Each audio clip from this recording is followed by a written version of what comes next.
আউযুবিল্লাহি মিনাশ শাইতানির রাজিম। বিসমিল্লাহির রহমানির রহিম। আলহামদুলিল্লাহিল্লাযী আনজালা আলা আবদিহিল কিতাবা ওয়া লাম ইয়াজআল লাহু ইওয়াজা। আসসালামু আলাইকুম ওয়া রাহমাতুল্লাহি ওয়া বারাকাতুহু। শয়তান এবং ইবলিস এটা কি আলাদা কোনো মাখলুক, না আপনার আর আমার মাঝে এরা সবসময় বিরাজ করে? কোরআনের ৫১ নম্বর সূরা আয-যারিয়াতের ৫৬ নম্বর আয়াতে আল্লাহ রাব্বুল আলামিন বলেন, ওয়া মা খালাকতুল জিন্না ওয়াল ইনসা ইল্লা লিয়াবুদুন। জিন এবং ইনসানকে আল্লাহ তাআলা তার ইবাদতের জন্য সৃষ্টি করেছেন। এটাই হচ্ছে আল্লাহ তাআলার আসল উদ্দেশ্য, জিনদেরকে এবং ইনসানদেরকে সৃষ্টি করা। এখন ইনসান আর জিন এর ডেফিনেশনে আপনি যদি একটু ডিপলি যান, একটু চিন্তা করেন, তাহলে বুঝতে পারবেন ইনসান তাদেরকে বলা হয় যাদের মধ্যে রয়েছে নরম অভ্যাস, যাদের ভিতরে রয়েছে বিনয়তা, যারা মিলেমিশে থাকতে পারে। ইনসান আনাসা রূপ থেকে এসেছে। ইনসান যাদের মধ্যে উনসিয়াত রয়েছে, যারা মিলেমিশে থাকতে পারে সমাজে, দেশে এবং সোসাইটিতে, যারা সৎ, যারা সততায় থেকে জীবন কাটায়, যারা রাগকে হজম করে, অহংকারকে দূরে রাখে, এরা মূলত ইনসান। যাদের মধ্যে রয়েছে মানব প্রেম, যাদের মধ্যে রয়েছে ভালোবাসা, যাদের ভিতরে ভদ্র চরিত্রের আচরণ আমরা দেখতে পাই, তারাই মূলত ইনসান। আর এক কথায় যদি আমরা ধরে নিতে পারি, তাহলে ইনসানকে বলা হয় মাটির মানুষ। এখন জিন যারা বদমেজাজি, যারা অহংকারী, যারা ভ্রষ্টাচার, যারা হিংসুক, যারা দুর্নীতিবাজ, যারা দুষ্কৃতিকারী, যারা নৈরাজ্য সৃষ্টি করে, যারা খুনি, যারা মাস্তান, যারা বদচলনে অভ্যস্ত, এদের মধ্যে কখনো যদি কেউ হিদায়াত নিতে চায়, তাহলে তারা কোরআন শোনে।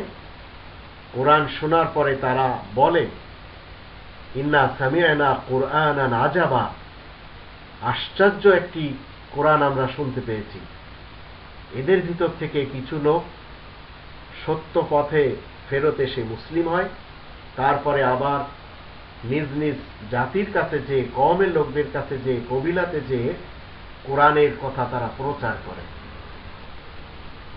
এখন এরা যখন এদের যে ক্যারেক্টার্সগুলি, এই অগ্নি ক্যারেক্টার্স, আগুনের ক্যারেক্টার্সগুলি যখন এরা সরিয়ে নেয়, তখন এরা হয় মুসলিম জিন, নরম হয়ে যায়। আর যারা তাদের আসল ক্যারেক্টারকে ধরে রাখে, এরা দেহাতের হোক, শহরের হোক, গ্রামগঞ্জের হোক, শহরের হোক, এরা শিক্ষিত হোক, অশিক্ষিত হোক, নেতা হোক, কর্মী হোক, এরা সবাই অহংকারী হয়, দাম্ভিক হয় এবং দুর্নীতিবাজ হয়ে জীবন কাটায়। তাই এরা হয় শয়তান আর এরা হয় ইবলিস। তো শয়তান এবং ইবলিস প্রকৃতপক্ষে আপনার এবং আমার ভিতরেই রয়েছে। আমাদের ভিতরে যে বদ ক্যারেক্টারগুলি রয়েছে, সেইগুলি হচ্ছে শয়তান আর ইবলিস, সেগুলি মূলত জিন। আর এই জিন সবসময় ইনসানদের থেকে, যারা মিলেমিশে চলতে জানে, তাদের থেকে এরা সবসময় আলাদা থাকে এবং নিজেদেরকে বলে, আমরা তো দাম্ভিক লোকদের অন্তর্ভুক্ত। কিন্তু আল্লাহ বলছেন জিন এবং ইনসানকে সৃষ্টি করা হয়েছে আল্লাহ তাআলার ইবাদতের জন্য। আর যারা প্রকৃতপক্ষে আল্লাহ তাআলার ইবাদত করতে জানে, তারা কখনো অহংকারী হয় না, তারা কখনো মানুষ মারে না, তারা কখনো দুর্নীতিবাজ হয় না।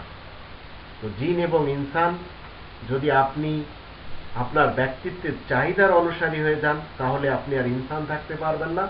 আর আপনার ব্যক্তিত্বকে যদি আল্লাহ তাআলার